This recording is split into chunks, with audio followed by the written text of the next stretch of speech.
Hello, everyone, and welcome to the latest episode of the Pulse Pod Season 2.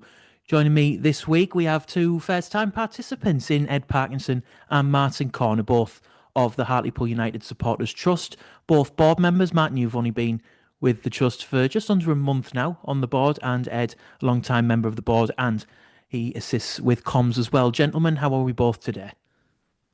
Yeah, really good. Thanks. Yeah, Nice. Thanks for asking us on, Jack. yeah, You are likewise. quite Super. You're quite welcome, gentlemen. Are you still at work, Martin? Because I can see things in the background there. I am indeed. Yeah, I haven't escaped because of the bad weather yet, but it was good to fit this in at the end of the day anyway. Oh, a bit snowed in, are we? The snow come up Well, against the yeah, door. the forecast bad. Everyone's claiming they want to go home at the minute because of the bad weather coming. So, yeah, everyone's escaping the building. Excellent, no problem at all. And it's good to have you on in the aftermath of the takeover. We'll come on to that shortly. But firstly, just a quick word on the game that was postponed on Saturday, walking away. Were either of you due to go, gentlemen, or were we fearful of the weather and we decided not to make the trip? No, it looked like it was going to be off, and to be honest, Woking away is too far for me nowadays. I live in Northumberland, so It's even further away than us. Aye, yeah, absolutely. yeah, it's a good track. So best of luck to anyone who's planning it for this Saturday. And Martin? Yeah, no, I was away actually, so I only got back on Tuesday this week, so I couldn't have gone anywhere, but I could go on Saturday, and I live in the Midlands, so it's in shooting Ah, distance. a bit further forward, aye. Yeah, so I've got Tamworth, Brackley, and Solihull as local games for me coming up in the next few weeks. It's a really good run of local games. So I haven't decided on walking yet. We've just got back from holiday, so I'm sure my better half will be chewing my ear about getting ourselves sorted now we're back from holiday. So we'll see. I might sneak Absolutely. down there. It's about 2 hours from me, so it's not too bad. So if it is called off on the morning, I'm not that damaged by it. Well, that is the asterisk, isn't it? It's the weather forecast is looking a little bit dodgy for this weekend as well as last weekend. So It fingers is, yeah. crossed it does go ahead and we can get the new era started sooner rather than later. And speaking of the new era, we of course come off the back of the New Year's Eve news. A lovely way to start the new year, wouldn't you say, gentlemen? I think news of Landon Smith's takeover. At the time, we did do the episode last week, but given that we don't have a game to talk about, we might as well go back into the takeover with yourselves. So, Ed, we'll start with you first of all. How did you find out? Did you get a message from someone, or did you just notice it on the website, or was it a social media thing? I got a message just before because we'd been working on the takeover ourselves with the consortium and stuff like that, and there was other parties still interested, and I heard from one of them who'd been, I think they were given the word about 15 minutes before the announcement. So they were fairly surprised, I have to say, and they let us know. And just it's funny because like it's dragged on 2.5 years. Been a lot of time and effort gone in from a lot of people, but you just suddenly went back to the very beginning of the process, and the crucial thing was Raj said he wanted to go. He invited the trust in and asked us if we could put something together. We did our level best, pulled together a consortium, and we really wanted him to go because we felt he was a threat to the club and that it was potentially dangerous, the financial position the club was heading into. And so it was just really massive relief that finally that kind of process of him moving on had gone and we're starting with a fresh, just like a blank sheet of paper as far as ownership's concerned. Fantastic news because it had got really miserable and grim, hadn't it? So yeah, over the moon. I think the general atmosphere around the fans and around some areas of the club have been a little bit what's the word? Downbeat, I think is the polite way of putting it. I think a lot of people had lost faith, and I think it had been coming for a while. We did the reaction in March, I think it was mid-March when he announced he resigned as chairman at the time. I Mm. think so. I remember it was a couple of days before I went to Paris because he timed his announcements beautifully. Every time I was looking at going somewhere, I was busy with something else. He dropped something at about 10:30 at night or something like that. Martin, you're fairly new to the board at the trust, so you won't have been involved as directly as Ed was in all of those negotiations. But how did you find out about what happened on New Year's Eve? Well, for me, it was slightly. Where I was on holiday was Australia. I finally had one of my lifetime ambitions of going to watch the Ashes. Not that they Ashes. I did knew you very were going to well, say that. but it was brilliant. So I also got added to the trust board WhatsApp group just before I left. So actually, I woke up to about 300 messages of varying degrees of delight, and I couldn't believe it. And I was absolutely over the moon and gobsmacked because I've known quite a few of the people in the trust. I've been a trust member since it started. Um, and I've been aware of all the efforts that have been going on for the change. And this one actually just came out of the blue. So I think Ed will back this up. There was still a lot of hope that there were people still interested in buying the club, but the Landon Smith one happening when it did, and I think was a curveball, but a delightful one because I think as you've both said, it's a fresh start, and I think the club desperately needed it all round. I think I look at it even in the context of the way relations had soured with people like Radio Tees and Jeff Stelling, and the the whole atmosphere I think had become relatively toxic all round, probably because Raj wanted to get out for a long time. Um, we can talk probably at depth about how he went about it and why and the whys and the wherefores of why he didn't accept the consortium's bid and subsequent bids and why we've landed with Landon Smith, and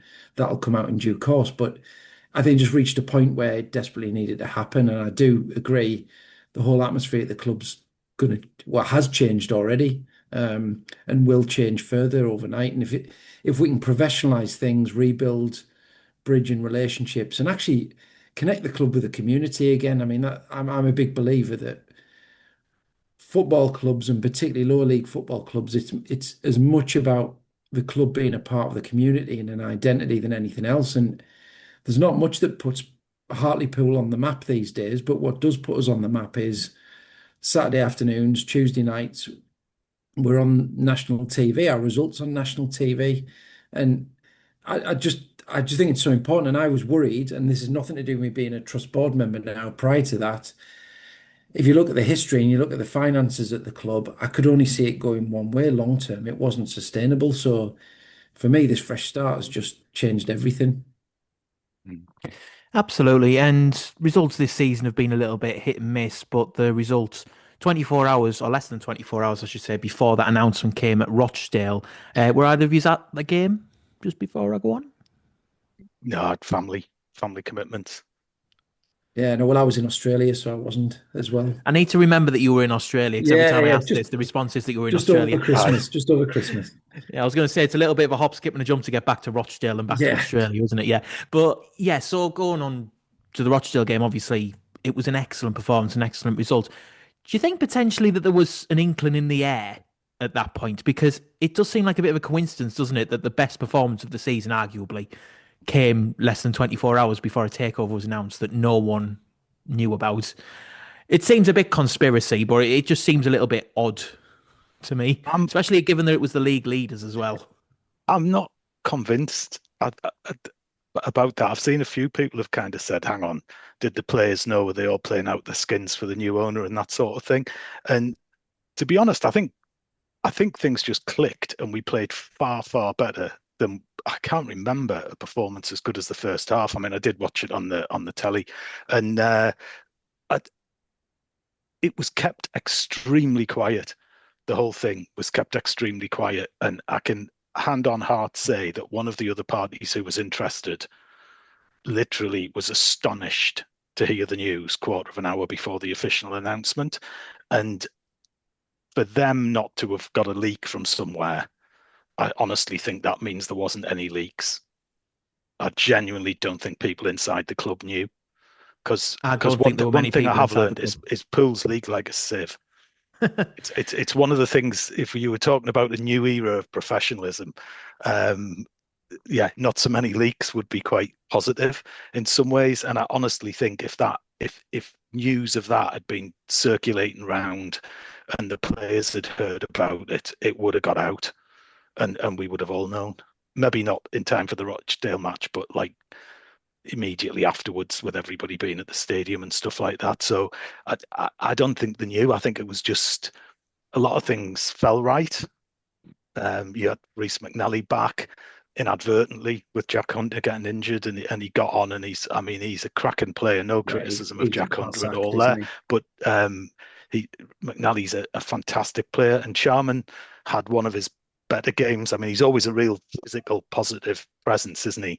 But he was playing some really nice football as well for the time he was on.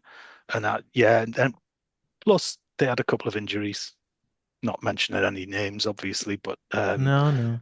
I yeah, think there was a everyone knows who you meant, who you yeah, mean. yeah, yeah. So that didn't do any harm, did it? Because if he'd had a good game, he was always a handful. So um, yeah, I don't think they knew, in all honesty. I To be think fair, ironically oh, go on. we're a better team away from home against better teams, I think, this Yeah, season, in a way That's a good that point. if teams are pressing us and expecting to win, I think we've got more chance to, I'd say, create more and break the lines. And I'd say where we're struggling, this is my worry actually, that expectations are going to be raised, that the performances on the pitch are going to significantly improve because of the change in ownership. I think eventually that's the case, but this season we've got the squad we've got, and I think if all of our best players are available, I think we're relatively competitive. But I do worry that expectations are going to be raised a bit too high now in terms of the on the pitch stuff. Albeit, let's see what happens in the transfer window, because I think that's the unknown, isn't it? Is is Landon Smith going to immediately invest in some players? I would guess not, because if it has been kept very tight, it's not like he's been speaking to the management team, Nicky Featherstone and the like, in advance to say, who do you want in January? I think that's starting now. And I think one of the facets of the Raj era has been every single summer and transfer window, we just basically pick up the dregs of who's available. That's what it's felt like. Who's from the Northeast? Who's available? Who'll accept the wages we're prepared to offer? We'll chuck them together and try and cobble a team together. And I remember when Craig Hignett came initially with Raj, actually, one of the things I thought I was really bought into was this idea of having a director of football or whatever his title was and creating like that. This is the way the club's going to play, so that the transfer policy and the recruitment and the style of play for the club was going to be consistent regardless of who was the manager. And of course, we've had, what is it, 18 managers in 8 years or something, if you exclude Dave Challoner.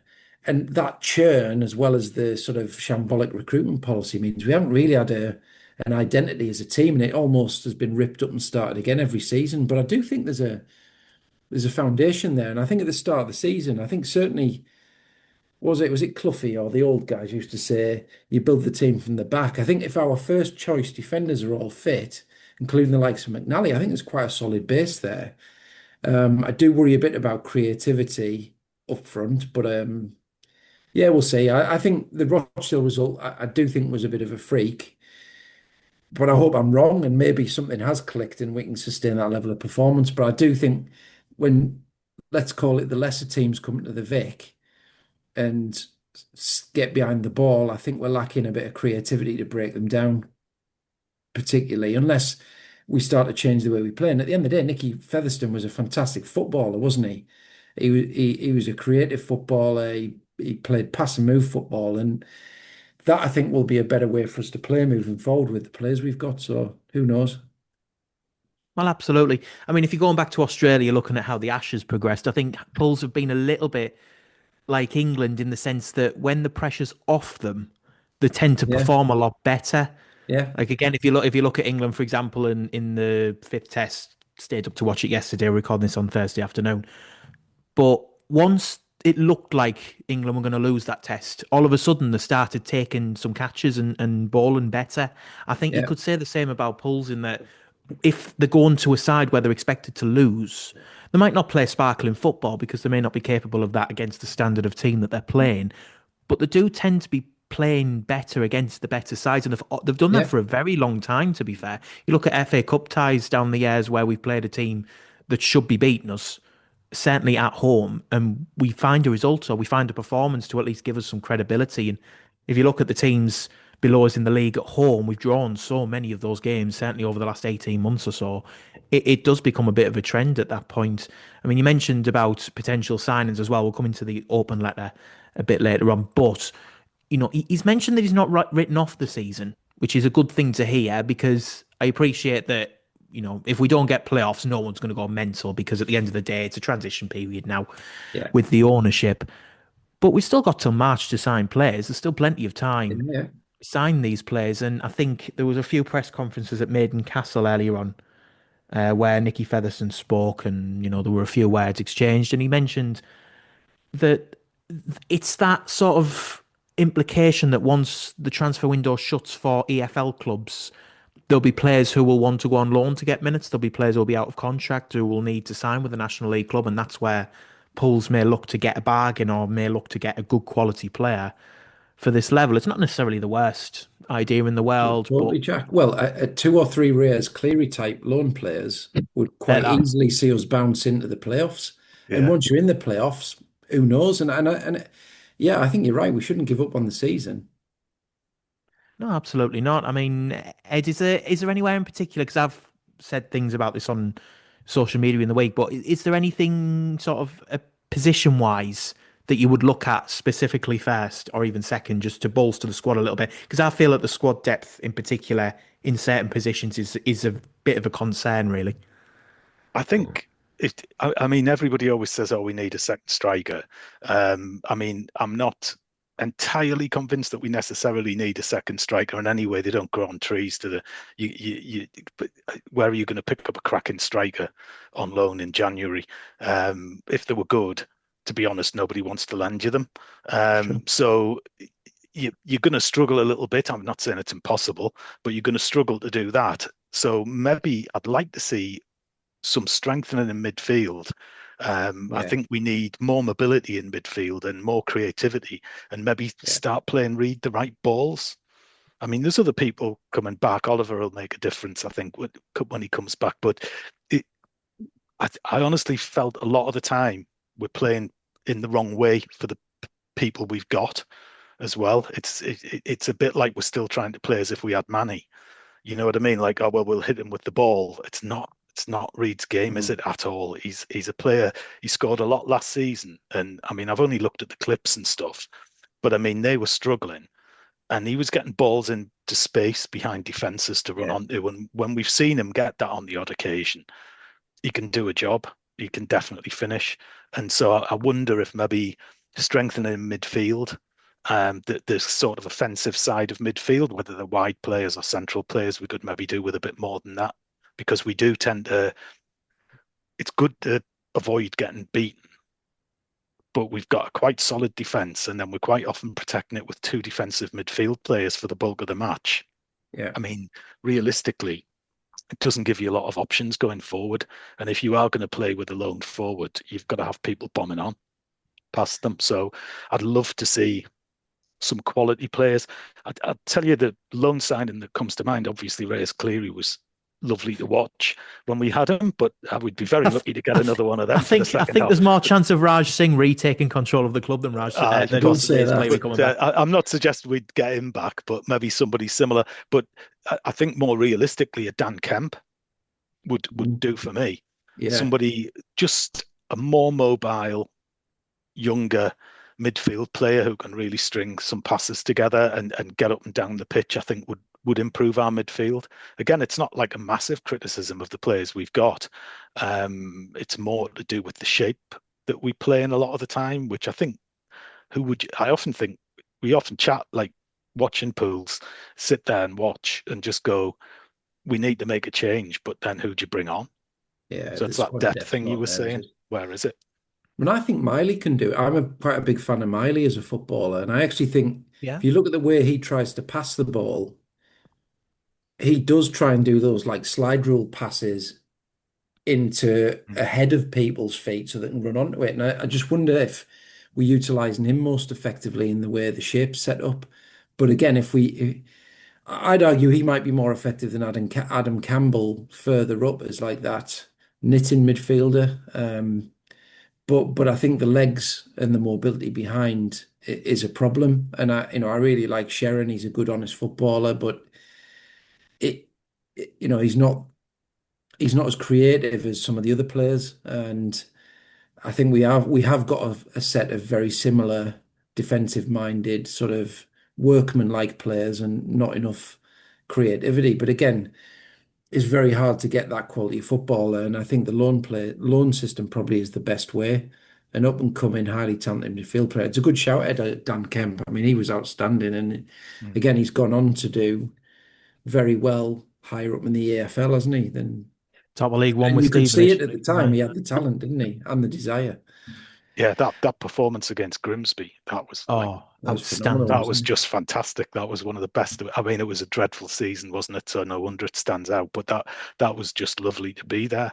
it? Yeah, That's arguably one of the best individual performances I've seen from a Pools player live. Mm. It was ridiculous that.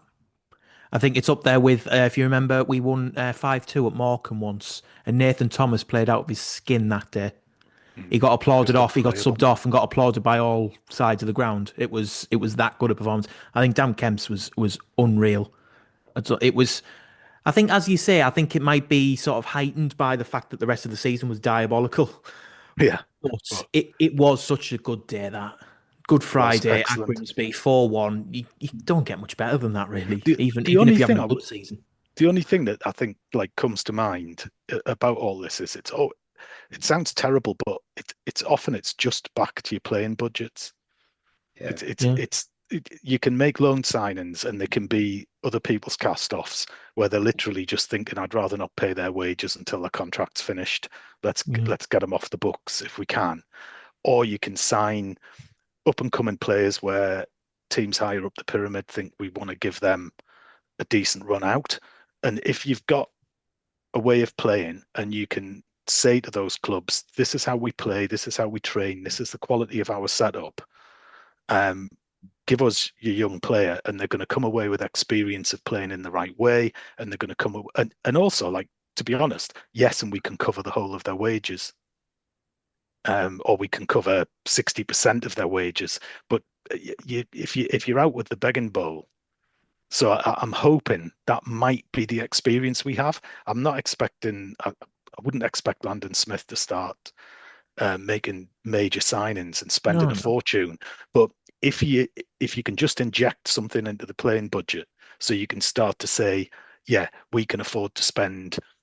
Let's say, for the sake of argument, I'm just random figure this, but like, let's say for the sake of argument, we can afford to spend 60,000 on players' wages for loans for the next 3 months. You're going to get an absolutely radically different quality of player than if you're effectively asking for them for nothing from the parent clubs. And that's I wouldn't yeah, that's what I'd hope a new owner might come in and decide that's worth like a little punt just to add a bit of quality in the last few months of the season. yeah. I Absolutely. I mean, think I'll go on, Matt. I was going to say, I mean, it's back to this. When you own a football club, you can't really expect to make money on it.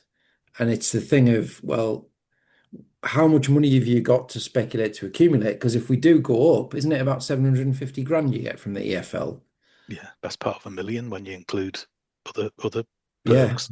So that's that thing of, okay, do I splash an extra 60 grand or so because the prize is actually massive? And then, getting out of this league is one of the hardest leagues to get out of, isn't it? And I think you have to, all the teams have gone up in the last few years from the National League have really invested heavily, haven't they, and spent a lot of money on it. The ones who've gone up as champions, particularly. And I think the year we went up in the playoffs, we happened to have, I think, a genius manager for that level who had a very clear Yeah. way of playing.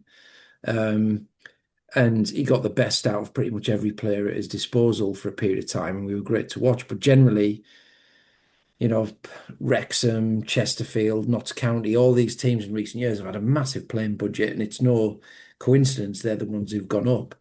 And because they've had a big playing budget, they've been able to sustain it and be successful in League Two and League One, even most of them. So it's not rocket science, and I think for all the noises coming out of the club, as we said, there's lots of leaks. I think we've had an okay budget, but it certainly hasn't been a promotion winning budget at any of our managers' disposals in recent years. No, I don't think No. so. Yeah, I think with the loan market in particular, I think we've had two campaigns sort of in the last decade or so where we've utilised it to its maximum. We've done really well with it. One being when Dave Challinor was here in the promotion season. Because you Yeah, look at, for example, I think the major sign in that season that basically got us up was Luke Armstrong.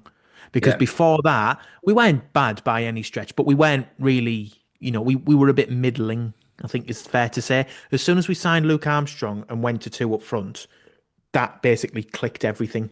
And we went on that unbeaten run at home. We were ridiculously difficult to beat. Do, And that basically got us up. But even aside from him, we had the likes of Lewis Cass on loan, for example, Yeah, who he was was brilliant at the brilliant. back. Yeah. We had, I think, Ryan Johnson on loan as well that season. If I Yeah. remember, Zane Francis Ango was on loan.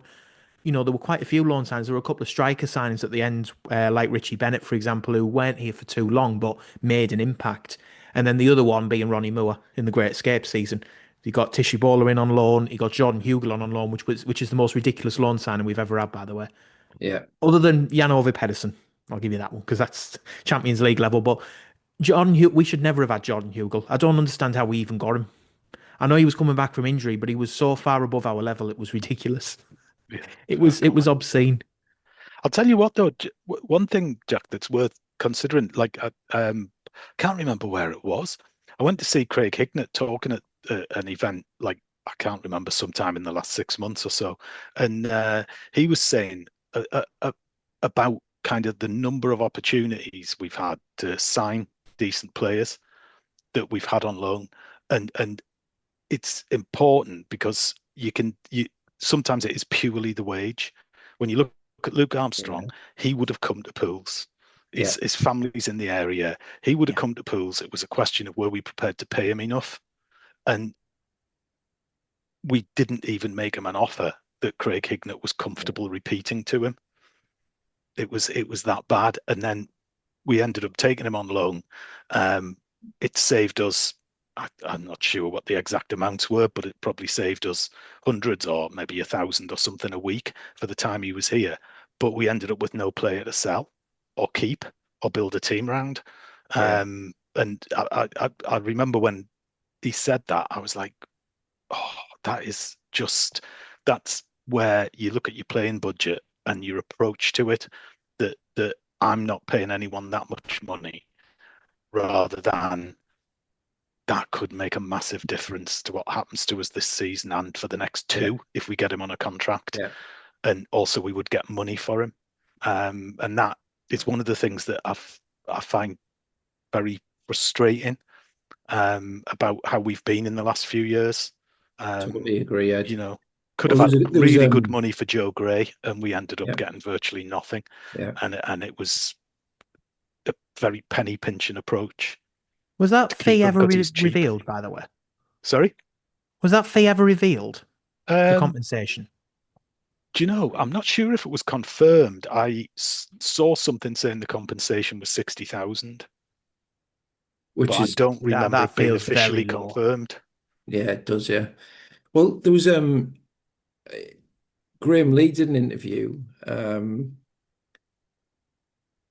a switching play interview, and I thought that was quite damning, if you will, about that whole transfer policy and player signing Mm. policy and even contract renewals. And I think, Joe Gray, and then we don't discuss extending players' contracts who have value to us. And, people like Luke Molineux and around that period, they all end up going for nothing. And again, it's just a poor way of managing the club because their players, if you invest a little bit in them, you can make money from them later and you maintain a more competitive team rather than having to start again every season with new players because you've ended up letting valuable players go for nothing because they can get more money elsewhere. So it really has been it's almost been. See, I'm holding back now as if Raj is still in place as well. I'm trying to be sensitive about it. But I would say from the outside, you'd look at it and say it's just poor business practice, Never mind the football side of it. If you own a football club, invest in assets that can make you money as well as make I'm putting in business terms, your product better. So everyone says, he was a successful businessman, but he wasn't applying successful business mindset to football, in my opinion.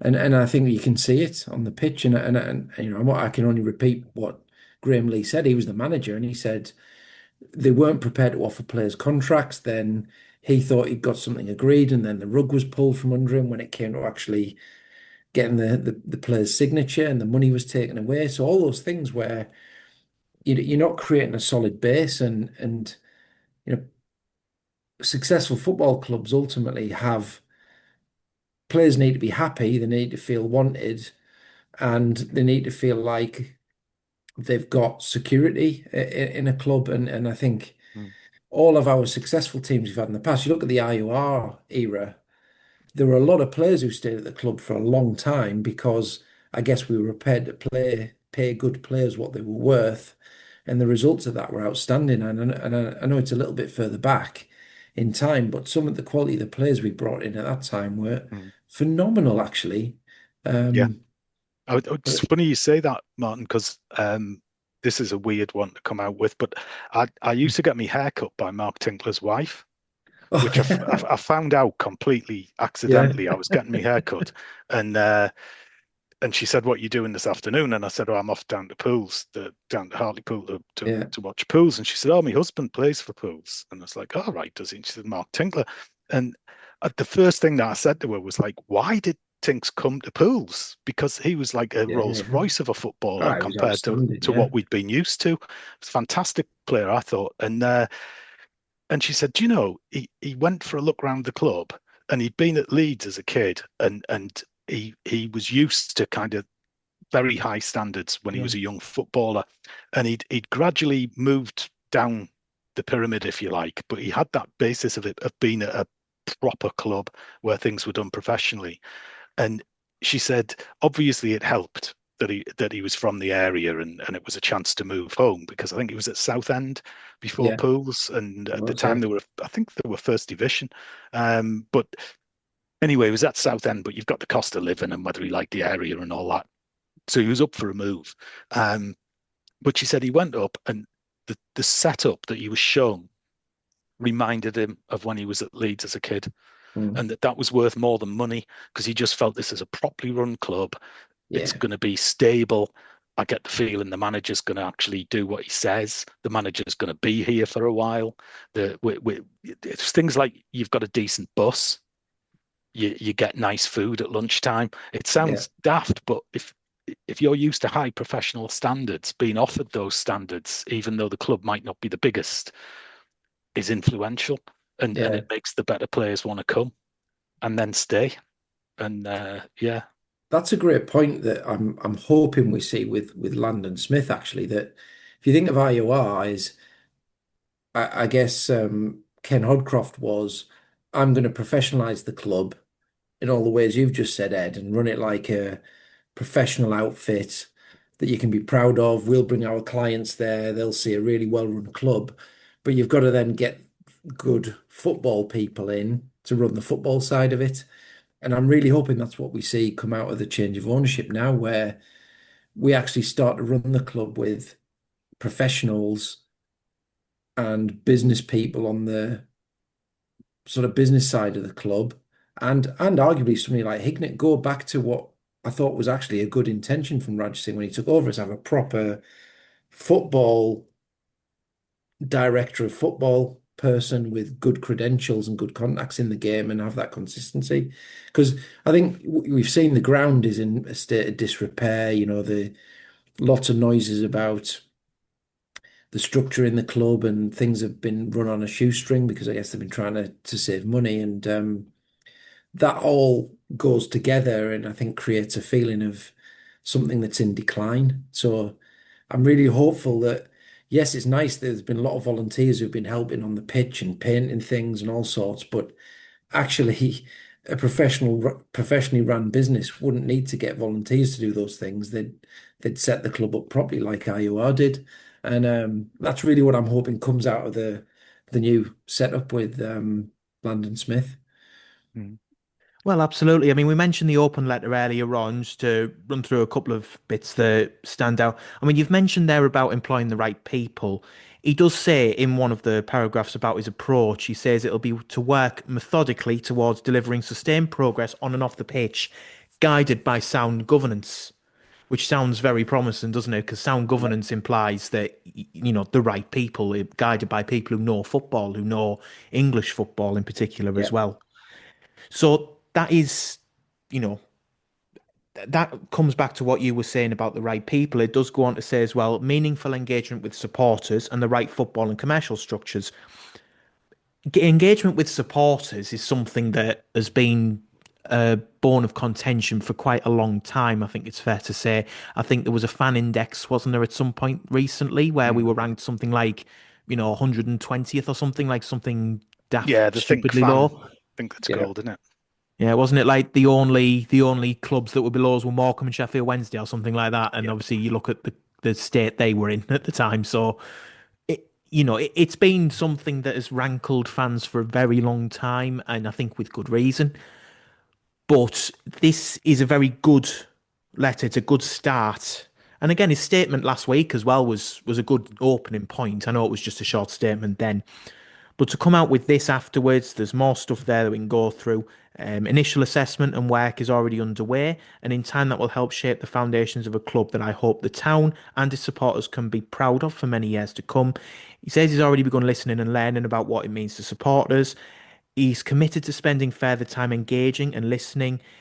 He doesn't want to change the club's identity, but he wants to respect it, protect it, and help it grow.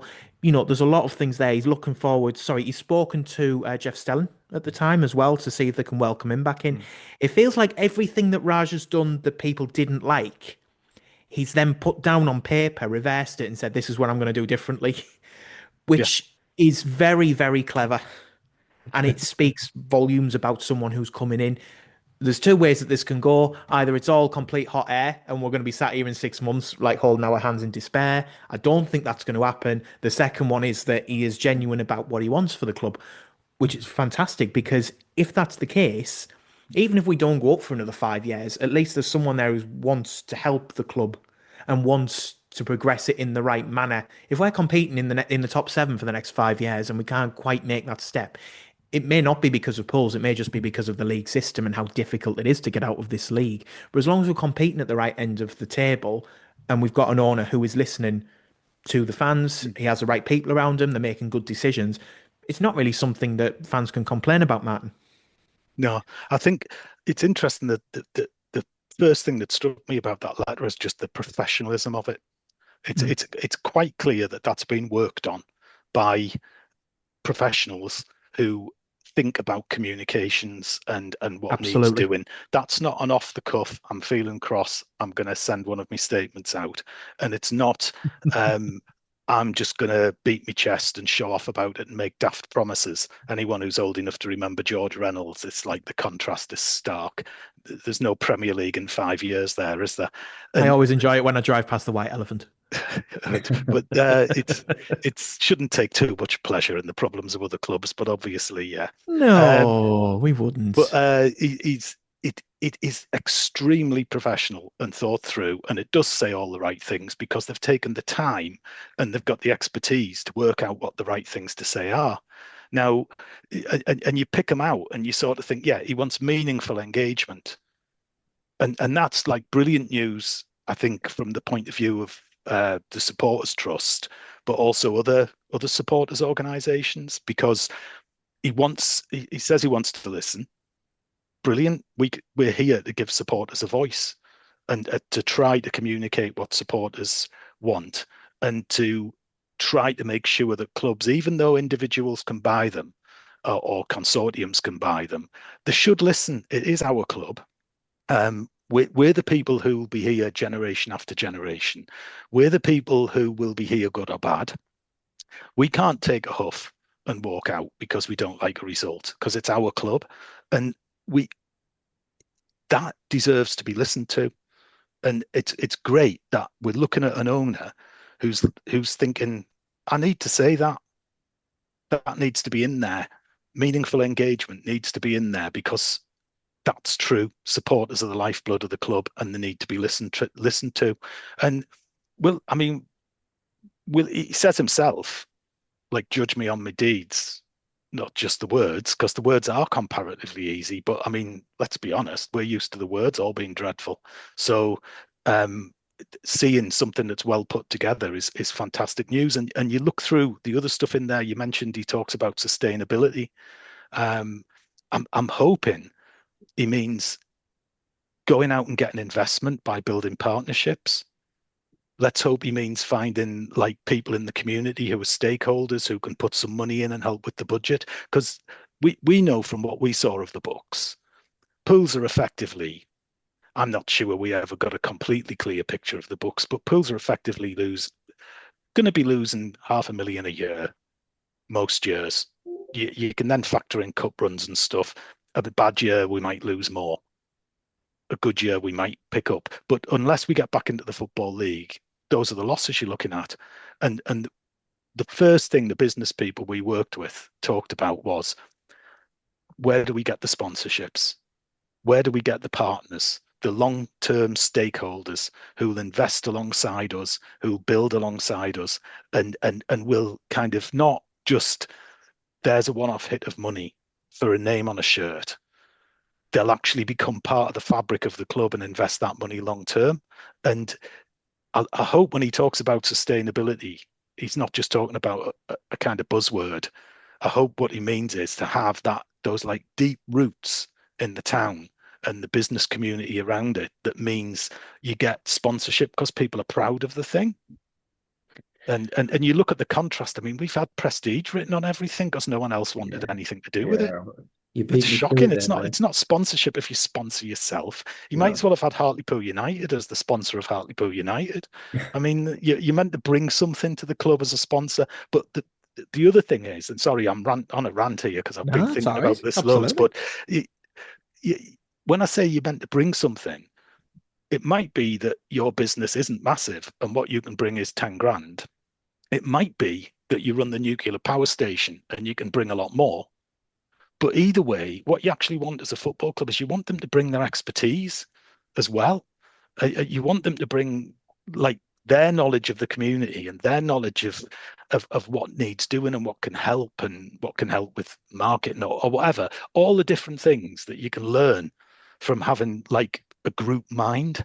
And I'd love it if he puts together a proper board of directors that Me too. actually represent people from across the community, that represent fans, hopefully, but also represent the businesses who are prepared to put money in and stuff like that. Because I think if you show that you've got that trust in people and you want more than just the cash, you can really get some input into the club and you become sustainable because you've got those extra revenue streams. But it's not one-sided. Why would people just endlessly give you money and then you're rude to them or just give them the minimum back? Sorry, rant over. I'll calm down now.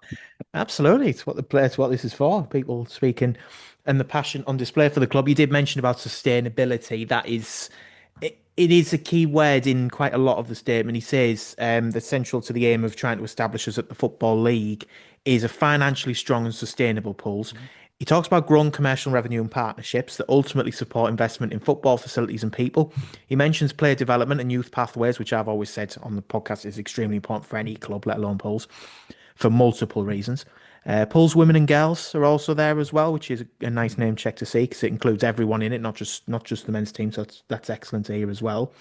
And then it does go about community, about the fabric of the town, about the Community Sports Foundation. And it does say, above all, I believe Pools belongs to its fans and its town, and that any real progress only comes through togetherness. He talks about trust being earned over time, and the aim will take some time, etc. And then, of course, he says that he's at the next two home games against Altrincham and Gateshead, so that should be interesting to see if he pops into a bar at any point. If he goes in the Raglan, maybe just before the game, people pour him a pint for when he comes out, or maybe it's the Bowls Club at the end. But yeah, it's Martin. It's a promising statement, and it does sort of deliver on quite a few key points that people have been speaking about in the build-up. Ed's obviously covered quite a few there, but your thoughts on it as well? I think Ed put it beautifully, and I really think I've been reflecting on this a lot. Why has he bought the club? And I do think there has been a period of time where people have bought football clubs thinking they can make money out of them. I think anyone who's a successful business person and is relatively intelligent realizes now that you're not going to buy a club like Pools to make money off it. So, there have been, I guess, a few on the type of message boards and chats I've been having with people, a few people being a bit cynical. Well, what's in it for him? There's something dodgy going on here. I actually don't think that's the case, and I think if he does like football and he does want to put some of his money somewhere, and I think he can see a project to make him proud, and then you ally that with the things Ed said, I think there is something there that could work very well. And if he is genuine about making the club something the community can be proud of, ultimately, I think that's the most important thing. And I really do think there have been a number of very serious, credible people in the consortium and other people bidding for the club. And actually, if he does open his arms to that, and many of them are very successful business people in their own right, that could be a very powerful thing. And if he brings them on board as well, then I think that's an opportunity. Who knows? I mean, it's up to him how he wants to run the club and do it. But I'm nothing but positive. I don't. I've not allowed myself to fall down any conspiracy theory or cynicism route here. I think everything we've seen, we'll take it at face value. The guy himself said, "Judge me on my actions," and I think it had to change. And I just think we've got out of the blue, we've got something that was totally unexpected, and in a way, we're probably all coming to terms with that at the minute because it did feel like it came out of the blue. But I'm over the moon. I'm dragging my oldest daughter lives in London now. She's going to come up for the game. She's dragging her boyfriend up, who's nothing to do with pools, but we've made him an honorary poolie. I've kitted him out in a hat and a replica shirt, and so I just think I hope that there's a really fantastic crowd and there's just a good atmosphere at the game against Altrincham, and in a way, I hope whatever's happening on the pitch is just a bonus. If we win, it's a bonus. I think this is more about the fresh start and getting everyone together and just having a good feel around the ground. And I started going to games as a young boy in the late 70s, and it is and has been such a massive part of my life, and it was a big part of family and friends. You stood next to the same people every week. Although in those days we were swapping ends, which everyone forgets that was a Unsegregated. good fun in the town end and then down the rink end or vice versa. But you know, it's a massive thing. We're not people who go to pools are not football tourists, which you can see in the Premier League, going along to take photos and try and get the shirts thrown at them and enjoy the experience like going to the theatre. People who go to pools are there because there's either family links or it's just part of their lifeblood because they're from the town. And I think getting that pride back and just enjoyment and feeling connected to the club is massive actually. Mm. Couldn't agree more. Couldn't agree more. Honestly, I started going to pools with my granddad. He was secretary of pools for over 50 years. Started in the 1920s and kept doing it right to the 1970s. Wow. Um, Used to do endless work for pools on all sorts of things. He did the Christmas cards with Shakespeare quotes that they sent to other football league clubs, which sounds daft, but he did a new one every year. So it had to be new quotes every year. And he did it because he knew we weren't great. There was always a danger of having to apply for re-election.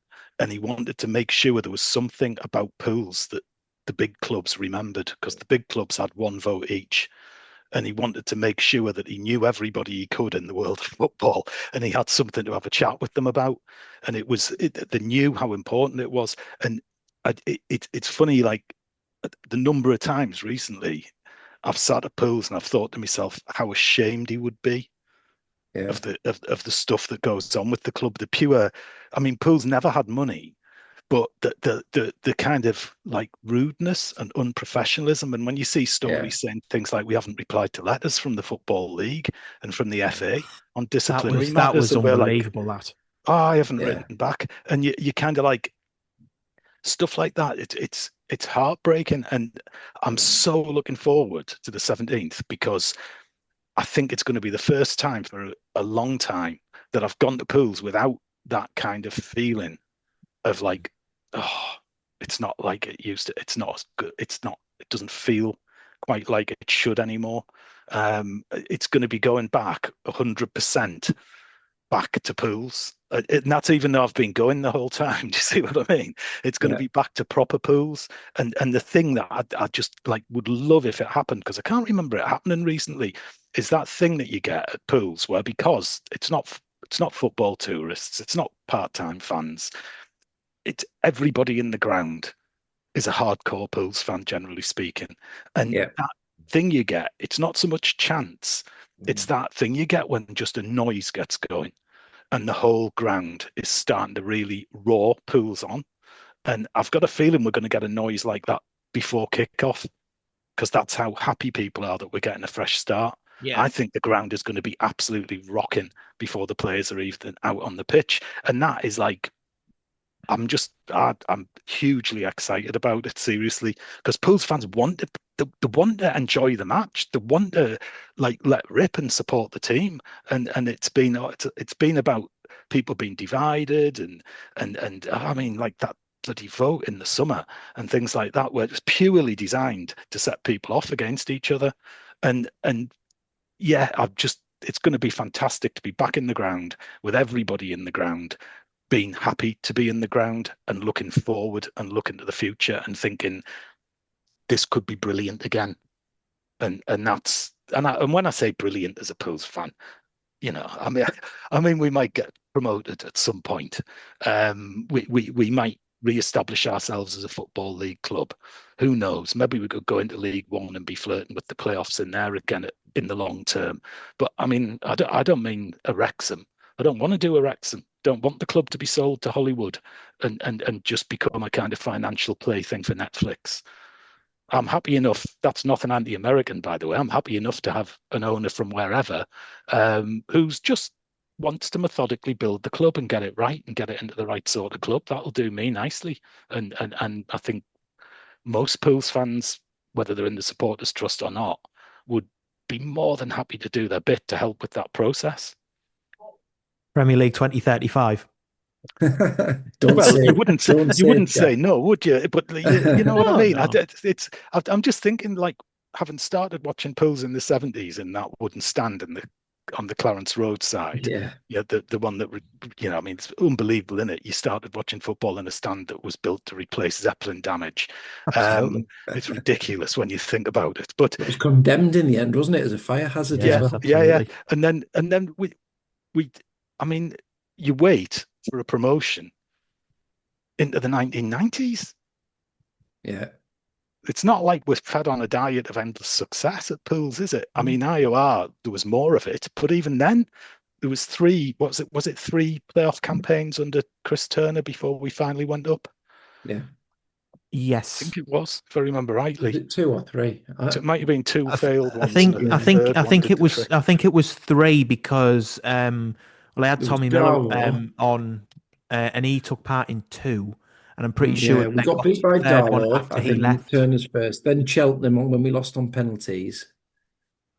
And then, yeah, no, did we go up the year after that, Oh actually? I well. think maybe we I went think up we after. did. I think it might have Oh been no, we third did. Maybe time it we was did it. two. Was it two?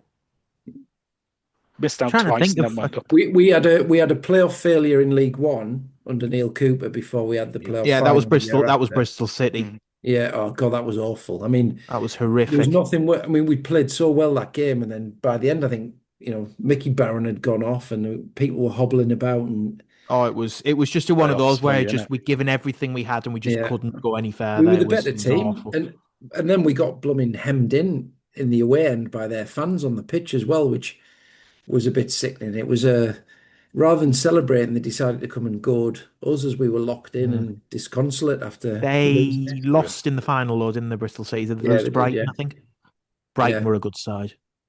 Obviously, yeah, they are a good side now. yeah, Imagine, yeah. I mean, the amount of Kept teams that we improving, haven't they? played. I say the amount of teams that we played in those days: Brighton, Brentford, Bournemouth, Norwich, Sheffield QPR, Wednesday, Norwich, Leeds. Sheffield Wednesday, Southampton Yeah, came down for a bit. Charlton, obviously yeah, League One now, but obviously the amount of teams we played in those days that are now in top two tiers and possibly a third tier, obscene. Yeah. But fingers crossed they can come back again. I mean, with regards to promotions, we've only had four, I think, in our history. Mm. If I'm right, I think one in the 60s, one in 1991, yeah. 2003. Oh no, five. 2003, 2007, and 2021. The Yeah. 1991, the 60s. So that's Yeah. five.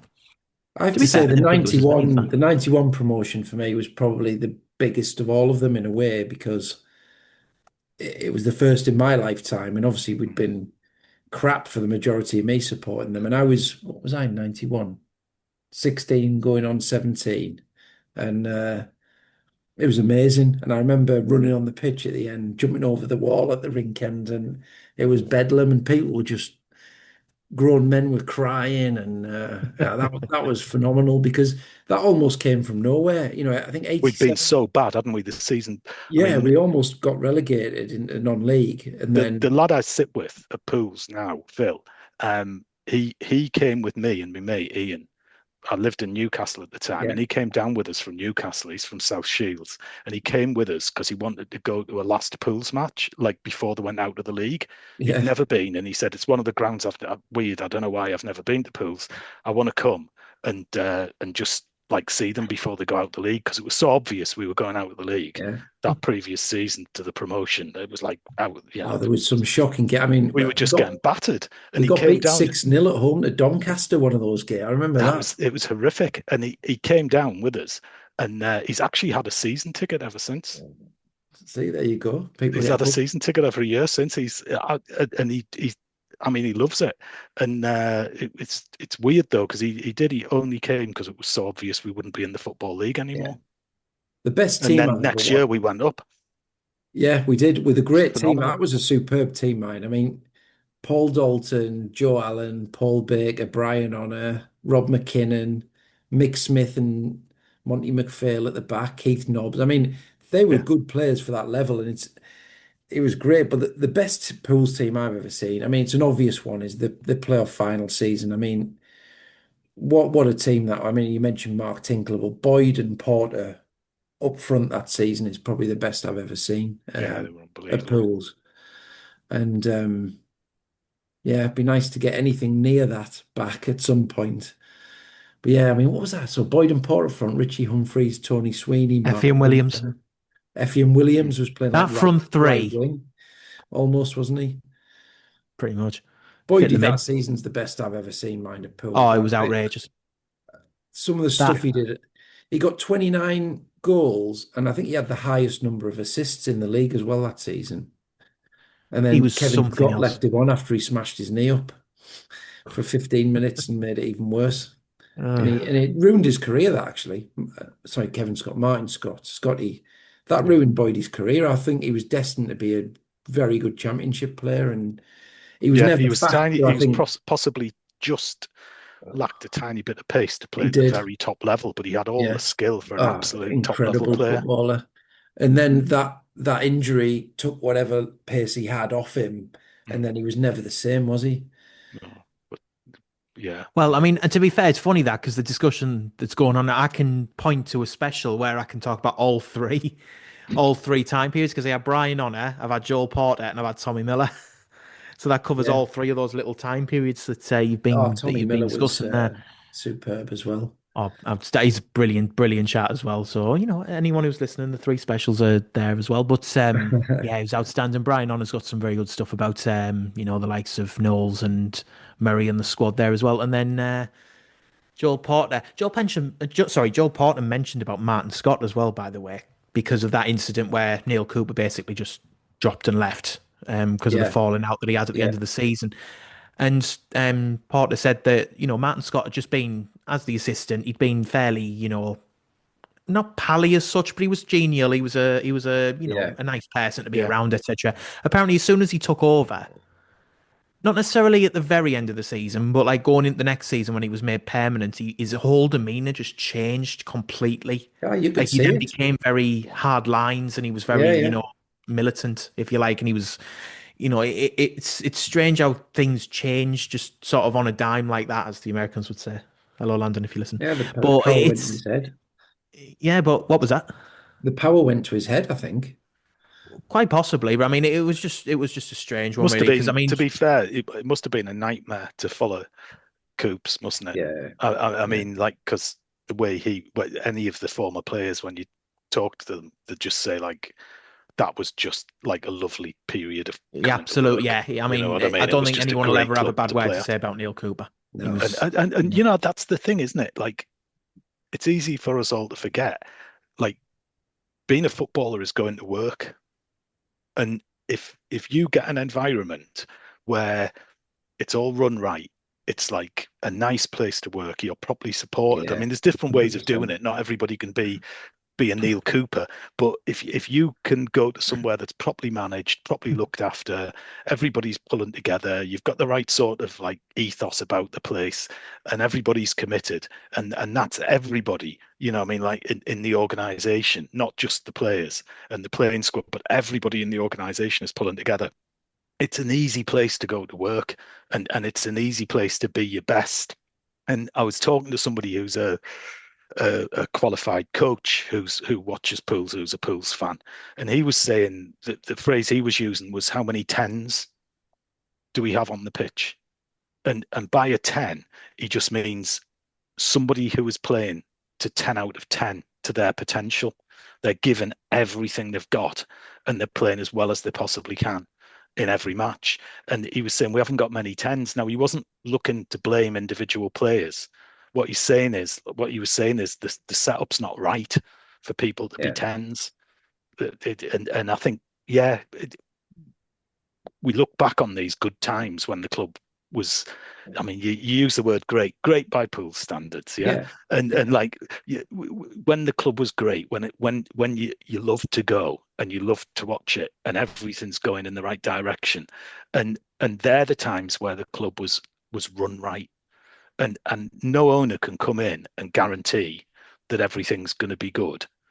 Nobody can promise you a promotion. I mean, this league is awful to get out of, it isn't is. it? Yeah, I it's mean, you've rotten. got people just coming up with ridiculous budgets because they just decide we're going back into the football league, and I'm budgeting. I'll spend 3 million in a season to get there, and I mean that makes little sense in the long term unless you've got an awful lot of money. So it's a difficult league to get out of, and I honestly think the only way you can do it. You can't guarantee success next year, but you have to start doing stuff right. And that means everybody has to be on board. You can't be having the fans feeling like, oh, who's our fans representative? It's a fella that the owner picked. You can't have the staff in the shop feeling that they're not valued. Everybody needs to feel positive and like it's a nice experience. Everybody needs to be saying morning and meaning it and like hello when you get there, and everybody needs to feel involved. It sounds mad, but I honestly think one thing you could do at pools that would help a lot is with the catering. Like, we've got a brewery in the town, sell their beer. Yeah, We've got butchers yeah, in the town. Where do we buy the pies? I love it in the corner flag before the match, getting a pie in there because they're Morel's pies and they're delicious. And they're nice pies. Why are we not selling pies from the town at the town's club? And why are we not selling beer from the town at the town? No, not everybody wants to drink strong arm, do they? But you could have it as an option. And or some of the other beers that Cameron's do. Sorry, I'm turning into a Cameron's advert, which is a bit strange. But and Morel's pies. But I do think it's part of that thing of like you want everybody. Like it sounds stupid. This. Do you remember one time we won? We got pie of the year for the football league because we did these massive meat and potato pies. It's just like if you Mm. work in the if you're working in the catering, you should be able to be proud of what you're serving people. Everybody in the club should be able to be proud of their association with the club, and we've been miles away from that. So, like, I'm just, come on, let's get back to that. If we get back to that, we can succeed on the pitch again. Yeah, I think it's going to be interesting to see what happens in the summer regarding things like that because I think it'll be very difficult to stop supply line sort of in the middle of the season because there'll be Oh contracts yeah, and stuff. I imagine that'll happen. But come the end of the season, it'll be very interesting to see like what happens on the opening day of next season, whatever league we're in, where fans come to the ground and see what has changed in that matter. It may not be much, it may be everything, but it'll be interesting to see what the changes are because you'd imagine there'll be some consultations, etc. I think in the interest of transparency, it may well be worth the club looking into like sort of like fan meeting, like fans panel type things. Mm. You see other clubs do them where the chairman or the manager and people like that have panel meetings. Say we could do one in the Centenary Lounge, or we could do one in the Corner Flag, etc. And we have those where fans are able to put forward things or ideas or concerns and things like that. It would be interesting to see, because I think that will go down very well, and I think it would be well attended. It'd be interesting to see what people put forward and how much of it would be feasible to act on in the short term, because there's no doubt that fans will have ideas on how to improve the experience. They're the ones who have the experience as fans. So, it'll be interesting to see how much they're listened to, because that's another complaint that has been put forward for the last however many years. And it's something that will be quite easy as a PR sort of win, if you like, for Landon Smith to get together with, people and say, look, what would you value just from a fan experience? Not necessarily the players and we need more players and we need things on the pitch, etc. Like when you come to the ground on a match day, what would you want to see? Mm. What would you want I, to have to eat, to drink? What activities would there be for kids? We've went away to games where we've seen sort of things in car parks where there's bounty castles and things for kids to do and things like that, and sort of fan parks, if you like. 'Cause, I mean, I've never been to a major tournament where like World Cups and things, but they have like fan parks and such done there where, people can gather and have a drink or watch, say, a mm. game before the match. A bit like the 1908 bar does, where they have the game on and, there's drinks, etc. But it's just things like that where the ground around the ground, if you like, is a possibility to develop as well if an agreement can be reached. And It's all in a state of disrepair, isn't it? I mean, that's, I mean, absolutely, I'd go at the very basics. Going into a ground that's actually in a good state of repair would be a start, Mm. and actually having a pitch that doesn't cut up like crazy. I mean, IOR That's a major one, heavily by the way. invested in the pitch, and if we want a football team, it's a pretty basic one to say start properly relaying the pitch. And again, it's no criticism of the groundsman. Yeah, Again, anecdotally, I've heard from people how much they've reduced the budget on the surface in the last few years. So all those basics have just been proud to go there. I mean, the other one is bring back the deck chair challenge, of course, if you're talking about entertainment at the ground. Unbeatable half-time entertainment, that. Some bloke in slippy shoes trying to dribble on a muddy pitch. Oh, loved it. that's it. Though. No, joking But to be aside, fair, I totally agree with what you've just said, Jack. I think Mm. there's more to be done. People turning up and going somewhere and it feeling like it's a well-run, well-maintained ground will be a start. Because I actually think the ground is fantastic, by the way. I love the fact it's not a homogeneous identikit stadium, but it does need quite a bit of TLC right It now. And does. again, they've been relying on volunteers to do stuff, and I think it just needs to be properly maintained by the club One professionally. thing I would say, mind, with the thing about like, oh, the club should listen to us, have a fans panel and stuff like that. Obviously, in the end, like the club kind of decides what money it's got to spend and things like that. absolutely. But we've all got. I think there's been a real acceptance of the idea where people go like, look, it's Raj's club, it's his money. To be honest, there's nothing wrong with supporters saying, look, tell us how you're going to improve things. Explain Mm. to us what the vision is. Talk to us about what you're doing to do this and to achieve this. Like it's if you're developing a way of producing good young players, what's the harm in talking to fans about that? Why shouldn't you talk to fans about that? They're always like really defensive. Clubs are often very defensive, and one of the things that you find with supporters, well, supporter run clubs are a different kettle of fish, but clubs Mm. where supporters have got an actual stake in the club, and this is one thing we strive to do in the long run as a trust. We want to invest so that we have a supporters representative at board level, so that everything to do with the running of the club can be informed by the supporters' voice. Like you're never gonna like run the club when you own 10% of it or 15% of it or something.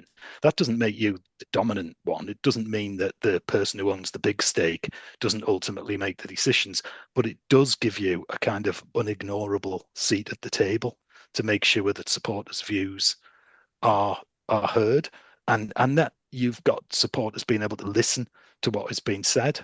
And I think Yeah, I mean, I'm all for like let's do match day experience improvements and stuff like that. Why not? I think that's absolutely something that supporters should be involved in. But I do think they can be involved in the general direction of the club and the vision of the club as well, in broad sense. It's no use having a poll. You can't be going, everybody vote for who wants to buy a new centre forward and how much for. I mean, it just can't work that way, can it? Yeah, But absolutely. but you can inform the general way the club's run. And I think there's a benefit to that for owners as well, because I think if people really understand what the vision for the club is and what the club's trying to achieve, they're more likely to cut you a bit of slack if there's a run of bad results. I think the thing where it's none of your business and you're not involved leads partly to the situation where the team have played poorly for 3 matches, so you boo them and you shout for the manager's head or you shout for the owner's head, because why not? You've got no investment in the wider picture. You're just consuming a product.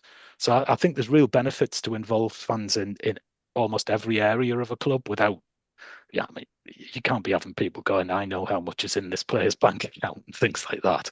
But short of that, you can have fans involved, I think. Well, yeah, I mean, you're not buying shares in the club, but you're still investing in the club by, purchasing season tickets, or you're buying a Yeah. match ticket, or you're But we can buy purchasing things shares. in the We day. can we Oh, can you, buy oh, you shares. can, yeah, absolutely. But the point being that, if you're investing in a club and the club are then turning around and saying, well, we don't, why would you need to know what we're doing? You're not going to invest in the club anymore, are you? No, Because and why would you? you're going to behave like a consumer, aren't you? If you go to the cinema and the film's rubbish, you don't go to the next one in the franchise. No, you Simple as don't. that. It's a cash exchange, isn't it? I'm paying Yeah. to be entertained. If you're a football supporter, you're committed to your club, and the club should nurture that and try to ensure that commitment continues onwards, because I mean, look at the way Martin's forcing family members who aren't even Pools fans to come. That's what happens when you've got enthusiastic fans. They drag other people along. They get into, and that's where the next generation of fans come from. Not necessarily people who are press ganged mostly, but like children. You've got to get them along and indoctrinate them, haven't you? Otherwise, who Kicking and knows who they'll end up screaming. supporting? And yeah, just like treat people. It should be a club. You should feel like you're a member of it. You should feel like you're part of a club. That's why they're called football clubs, because they were formed in the first place by people who liked to play football. And then people who liked to watch football watched them playing football, and it was everybody's, and everybody joined in. And like, yeah, like that's still what you need to be doing at the lower levels, because we're not awash with TV money and nobody's making a Netflix series about us. Yeah, I Couldn't can't agree argue with more. any of that. Yeah, couldn't agree more. Yeah, I think to be fair, one of the first things that Landon Smith might need to do, get him along to that Carlisle game in February and watch what happens to the rink end.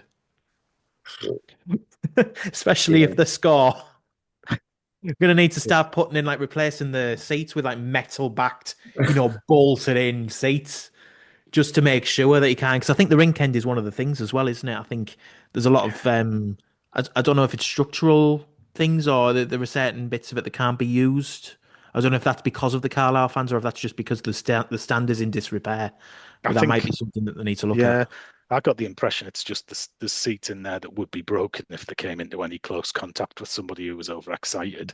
And to be honest, it probably saves money on stewarding, because Yeah, it's true. the front seats that have been kind of masked off. I can't remember what that stuff's called, but it's probably Tarpaulin? cheaper. Yeah, yeah. And I Mm. think it's probably cheaper to cover the front row of seats in that, front couple of rows in that, than it is to steward people properly. Yeah, absolutely. But we'll have to Call me see suspicious, how but that I goes. wonder. Oh, well, absolutely. Yeah, I wouldn't go that far. But yeah, absolutely. We'll have to see what happens in the future. But looking at the time ahead, just to finish off, with regards to Saturday, we don't know how whether it's going to go ahead. So we'll park that one aside just for the time being.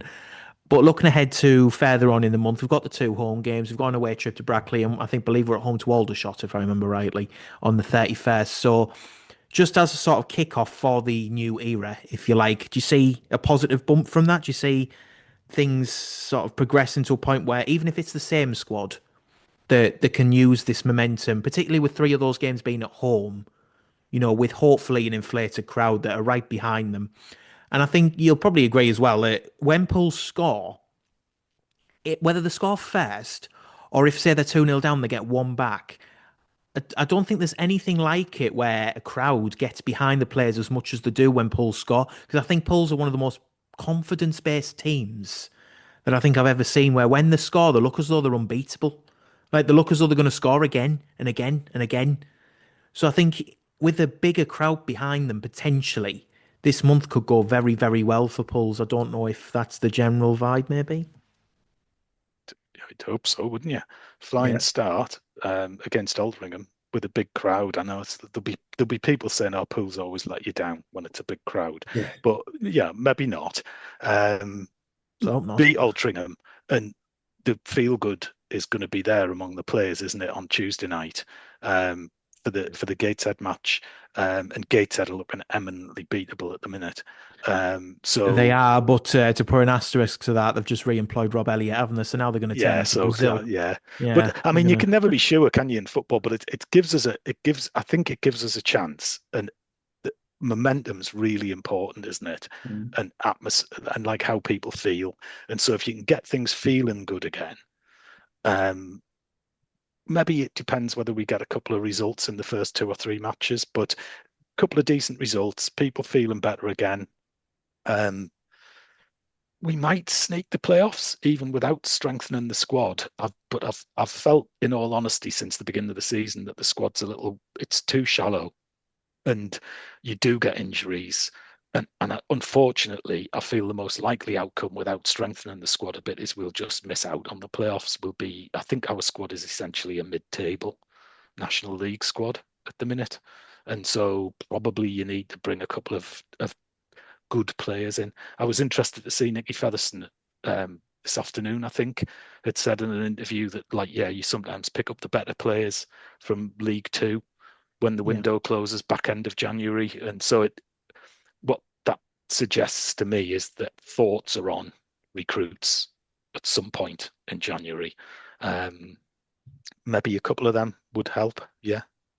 So I haven't given up on the season yet, but um, I do think probably we're going to be maybe just sneaking into the playoffs or mid-table. Yeah, Martin, I think every time this season that we've played and we've been within touching distance of the playoffs and we're sort of a win away from getting into the playoffs, we do seem to crumble a little bit under the pressure because we won't Yeah. get into the playoffs and we've sort of it's as if we've decided that we're not ready yet, for want of a better phrase. You look at the game against Braintree, for example, that was the big one because if we'd beaten Braintree, we'd have gone into seventh, Yeah. even with games in hand for Southend, etc. But it's points on the board, and we'd have been in seventh, and we just didn't. We weren't able to score. We obviously drew 0-0, and it just Yeah. didn't work. But looking at the next four games, disregarding the walking games, I'm not sure if it's going to go ahead. Like, do you see a positive return from that? Maybe it's 9, 10 points, hopefully. Hopefully. I mean, again, I'm back to what I said earlier. I think the football side of things, unless we strengthen, is still going to be sketchy. We've got the players we've got.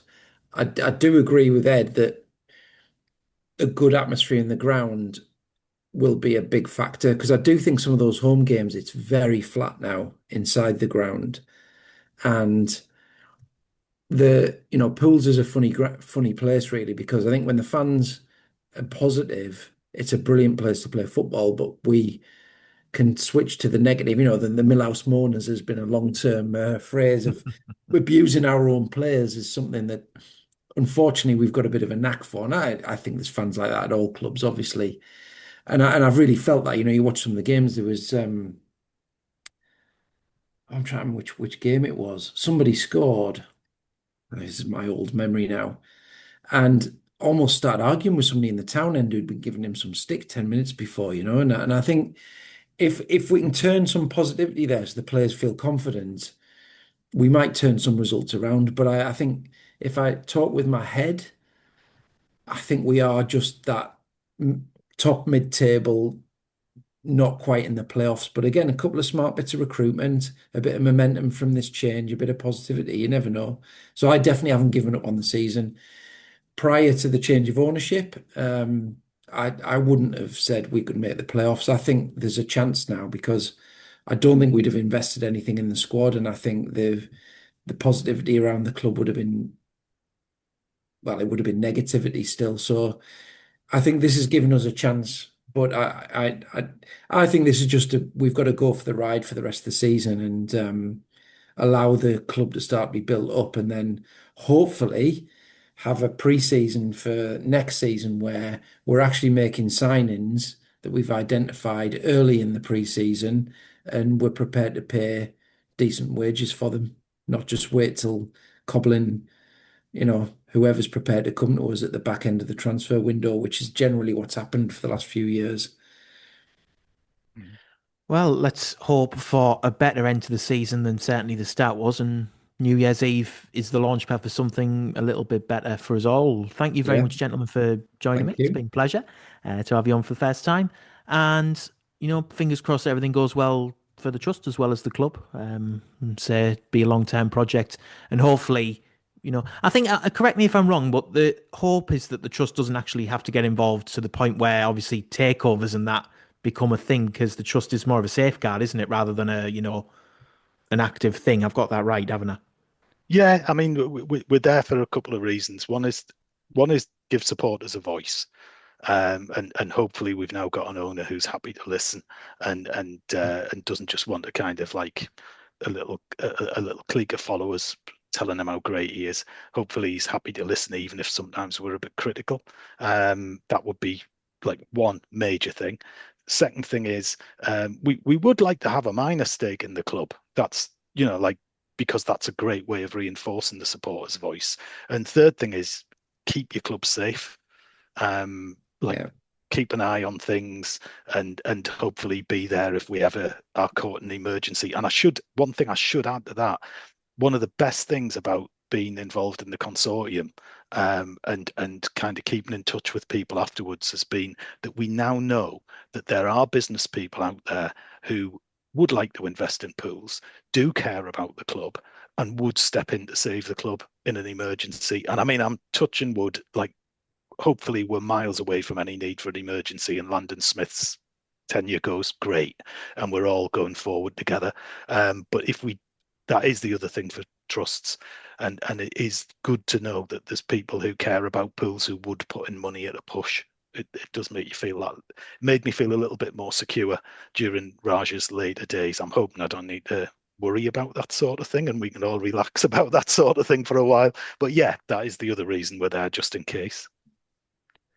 Yeah, no more takeover talk, Martin. Just to final word from yourself. yeah. I'm just excited about going to games again. Genuinely, it's almost like the switch has been flicked. And you talk about Brackley, like that's my probably the closest game to me actually. Maybe there or Solihull from my actual house now, and I can't wait to go to those away games as well. So never mind the home game on the 17th. So yeah, I think that's the beauty of what's happened is I'm actually genuinely excited. I'm going and feeling part of pools again in a really brilliant way. So I can't wait. I think that reflects the views of a lot of supporters at the moment. Yeah, thank you very much, gentlemen. Hopefully, the walking game does go ahead. If not, then it'll be the two home games which kick off the Landon Smith era, and fingers crossed for a positive start there. Thank you very much, gents. Thank Cheers. you. Thanks very Cheers, much, guys. Jack. Cheers.